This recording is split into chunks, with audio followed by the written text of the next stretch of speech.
વાવથરા જિલ્લાના થરા તાલુકાના લેડાઉ ગામની સ્થિતિ વર્ષોથી દયનીય બની રહી છે। વર્ષ 2015, 2017, 2025 અને હવે વર્તમાન 2026માં પણ વરસાદી પાણીનો ભરાવ થતાં અહીંના ખેડૂતો માટે અભિશાપ સાબિત થઈ રહ્યો છે। ગામની અંદાજિત 150 એકરથી વધુ ફળદ્રુપ ખેતીની જમીન સતત પાણીમાં ગરકાવ રહેતી હોવાથી અન્નદાતાઓની હાલત અત્યંત કફોડી બની છે। પરિસ્થિતિ એટલી હદે ગંભીર છે કે વર્ષ 2023થી અહીંના અનેક ખેડૂતો પોતાના ખેતરોમાં એક પણ પાકનું વાવેતર કરી શક્યા નથી અને જમીન હોવા છતાં ખેતી ન થઈ શકવાને કારણે ખેડૂત પરિવારોની આર્થિક સ્થિતિ ઉપર અસર પડી છે। ખેતરોમાં જ વસવાટ કરતા પરિવારો પાણી ભરાવાને કારણે બહાર પણ નીકળી શકતા નથી, જ્યારે રસ્તાઓ પાણીમાં ગરકાવ હોવાથી નાના બાળકો માટે શાળાએ પહોંચવું પણ જોખમી અને મુશ્કેલ બન્યું છે। પાણીનો હજી સુધી કોઈ નિકાલ થયો નથી અને બહુ તકલીફ પડે છે। એક બાજુમાં ગામ રહી જાય છે, એક બાજુમાં ભાચર જવાનો કોઈ રસ્તો નથી, ગામમાં આવવાનો રસ્તો નથી।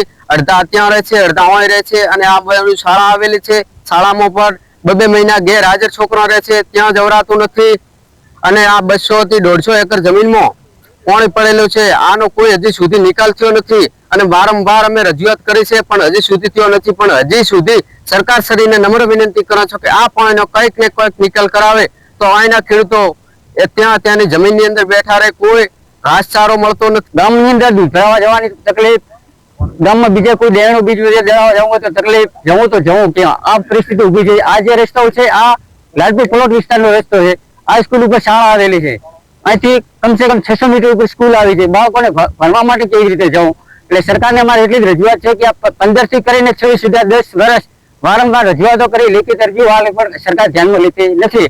એટલે મહેરબાની કરીને રસ્તાનું કંઈક કરી આપે અને નાળા નાખે કે ગમે તે કરે, એક રસ્તાનો કરી આપે, નહીં કે પાણીનો કાયમી માટે નિકાલ કરી આપે, અંડરગ્રાઉન્ડ લાઈન નાખે અહીંથી તો થઈ શકે એમ છે, નકર બીજું કંઈ થઈ શકે એમ છે। એટલે ખેડૂતોની અમારી આવાજ છે કે આ ખેતરોમાં પાણી પડ્યો છે, આ પાણીનો નિકાલ અને આ પાણી રસ્તાઓ અને પાણીનો નિકાલ કરવા માટે અમે વારંવાર સરકારશ્રીને, તાલુકા પંચાયત, જિલ્લા કલેક્ટર, જિલ્લા પંચાયત બધે પણ રજૂઆતો કરેલી છે પણ આ પાણીનો કોઈ નિકાલ થયેલો નથી।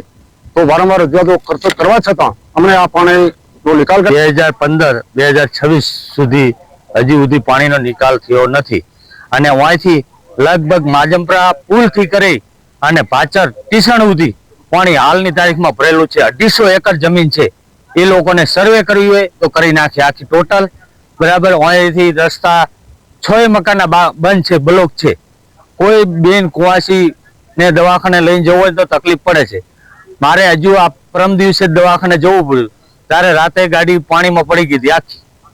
અને અહીં અમે એટલી રજૂઆત કરીએ કે રસ્તા અમારા ખુલ્લા કરે અને અંડરગ્રાઉન્ડ કરે પાણીનો તો નિકાલ થાય તો દરેક ખેડૂતો પોતપોતાના મકાનમાં રહી કે નકા અત્યારે અહીંથી 70 ઘર પાણીમાં છે, હાલ પાણીમાં બિલકુલ છે 70 ઘર।